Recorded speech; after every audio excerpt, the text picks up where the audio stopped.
إنه لمن دواعي الفخر والسرور أن نتجمع هكذا، دلالة على أننا دائما متحفزين للدفاع عن ليبيا متى ما استشعرنا خطرا يهددها. بسم الله الرحمن الرحيم، والصلاة والسلام على نبينا محمد وعلى آله وصحبه أجمعين. بيان الوقفة المليونية في كافة المناطق الشرقية لرفض الفيدرالية وتأكيد اللحمة الوطنية. قال الله تعالى: واعتصموا بحبل الله جميعا ولا تفرقوا. صدق الله العظيم. وفاء لدماء شهدائنا الزكية التي روت كافة تراب ليبيا الحبيبة، وإكراما لأرواحهم الطاهرة والتي ضحوا بها من أجل انتزاع حرية ليبيا ووحدة ترابها. التقت هذه الجموع في كافة المناطق من شرق ليبيا في هذه الجمعة المباركة لتؤكد للعالم أن ليبيا وحدة واحدة غير مجزأة، ولن تكون بأي حال من الأحوال غير ذلك، وهي بذلك تستنكر وبشدة مصادرة حريتها في التعبير عن إرادتها، وأنه لا نيابة عنها إلا من خلال صناديق الاقتراع والممارسة الديمقراطية الشفافة والمسؤولة.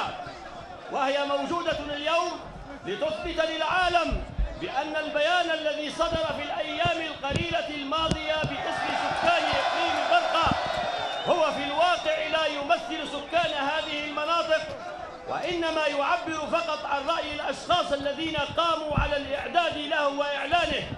وفي الوقت الذي نؤكد فيه رفضنا القاطع لقيام دولة على أساس فيدرالي في ليبيا، وذلك لانتفاء وجود مبررات قيام مثل هذا النظام السياسي تماما، فإننا ندعم كافة الجهود المبذولة من أجل بناء دستور يحدد نظام حكم يضمن العدالة والمساواة والممارسة الديمقراطية، ويشرع لبناء تنظيم إداري يفتت المركزية الإدارية القائمة الآن، ويمكن من انتخاب السلطات المحلية والتمثيل العادل لكافة المناطق، بما يؤدي إلى سلاسة تقديم جميع الخدمات وسهولة وصولها إلى جميع المواطنين في كافة مناطق ليبيا.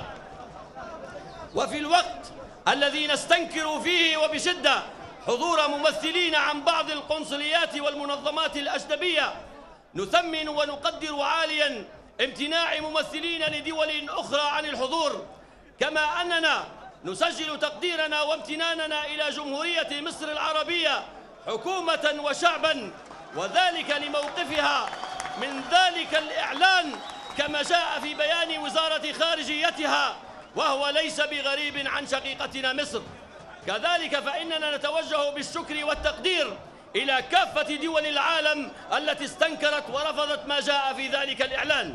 ومن هنا من كافة مناطق شرق ليبيا نتوجه بالنداء إلى إخواننا في كامل ربوع ليبيا الحبيبة، ونقول لهم بأننا ما زلنا نسمع أصوات نداءاتكم وهي تؤازرنا في الأيام الأولى لانطلاق ثورة الحرية والكرامة،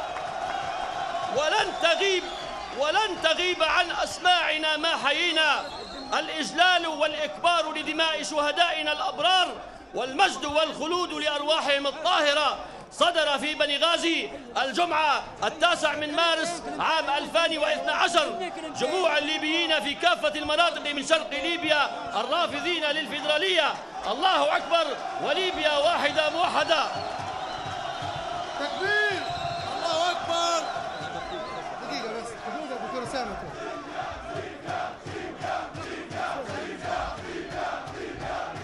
أيها السادة، أيها الأبطال، أيها الثوار الأحرار، أترك الكلمة للبطل المناضل الشيخ الدكتور أسامة الصلابي، فليتفضل مشكورا.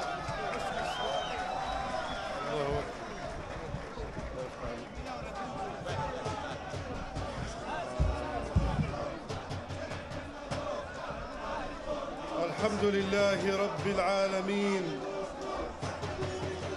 الحمد لله الذي هدانا لهذا وما كنا لنهتدي لولا أن هدانا الله. أيها الحضور الكرام، يا أحفاد المختار الأوفياء الأبرار، السلام عليكم ورحمة الله وبركاته. لن أطيل عليكم، فحضوركم هو أبلغ رسالة للعالم أولاً الذي يتربص بنا الدوائر، وللفيدراليين الذين يصطادون في الماء العكر، لكنها وقفة صمت قليلة قبل عام أو يزيد.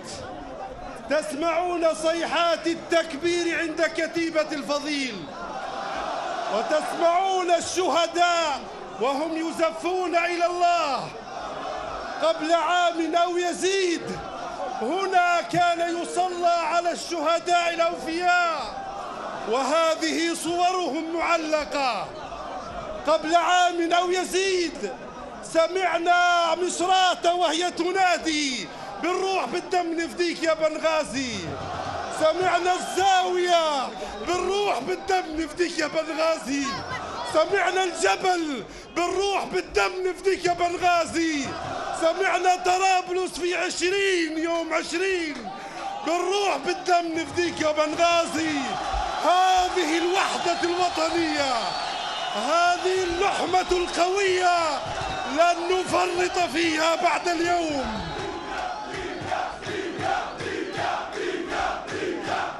هذه الثمرة التي جنيناها لو نظرنا بنظر ثاقب وبعين البصيرة لعلمنا أن سبب انتصارنا هو توحدنا.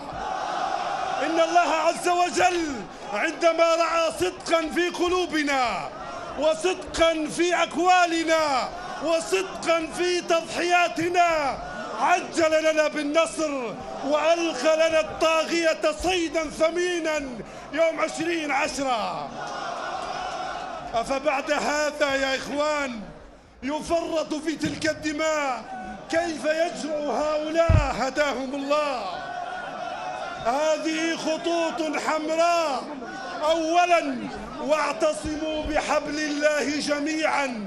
هذا الحبل هو شريعة الله، هو الذي انطلقنا ورفعنا الراية به فحققنا النصر، وبه نحقق الاستقرار وبناء الدولة. ثانيا المؤمن للمؤمن كالبنيان يشد بعضه بعضا. المؤمن للمؤمن كالبنيان يشد بعضه بعضا. لا ترجعوا بعدي كفارا يضرب بعضكم أعناق بعض. هذه خطوط حمراء لن نسمح لأحد أن يتجاوزها. نعم هنالك إخفاق وهناك تقصير في المجلس الانتقالي وهناك تقصير في الحكومة الانتقالية، لكن أن يكون سبب التقسيم للبلاد. أنا استبدل الذي هو أدنى بالذي هو خير. أروا الله من أنفسكم خيرا. إن إخوانكم في طرابلس ومصراتة ينظرون إليكم اليوم بقلوب قد ارتاحت واطمأنت عندما رأت ذاك المؤتمر المزعوم ورأت اليوم هذا المشهد المهيب. لنرسل رسالة للعالم أن ليبيا وفية لوحدتها، وفية لشهدائها، وفية لمختارها. يا إخوان مهما اختلفنا لا نفرط في شبر واحد من ليبيا. هذا الإنجاز الذي حققناه نشكر الله عليه بالاعتصام بحبل الله عز وجل. ورسالة الأولى إلى أهل السياسة وإلى أهل التصريحات وأصحاب القنوات أن يكفوا عن الكلام الذي يشق العصا ويشق الجماعة. الدين النصيحة، لكن ليس بوضع الألغام والمفخخات. إن العالم اليوم قد أجاب الشعب الليبي عن مراده وعن رفضه للفيدرالية. استعينوا بالله واصبروا وكونوا يدا واحدة كما كنا في مطلع الثورة ونكون في بناء الدولة. نسأل الله أن يحفظ البلاد وأن يوحد القلوب وأن يولي علينا الأخيار وأن يصرف عنا الأشرار. اللهم لا تشمت بنا الأعداء ولا الحاسدين. اللهم من أراد بالبلاد خيرا فوفقه لكل خير، ومن أراد بها سوءا فسلط عليه سيف انتقامك يا جبار. السلام عليكم ورحمة الله وبركاته. حفظ الله الشيخ أسامة الصلابي. رسالة من كل فم ليبي. الفدرالي بيقسم ليبيا، يا فدرالي موت موت، الشعب الليبي كله خوت، الشعب الليبي كله خوت. وين الصوت؟ الشعب الليبي كله خوت، الشعب الليبي كله خوت. انت ليبي حر، ارفع راسك فوق. كلمة للأخ علي التروني فليتفضل مشكور.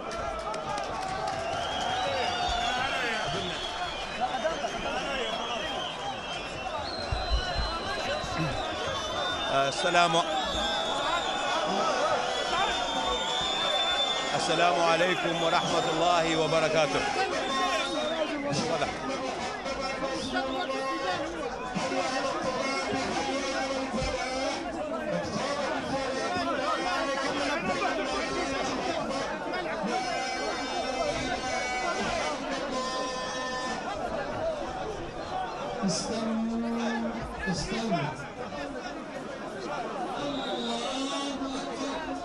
يعني كان يجمع مع العشاء.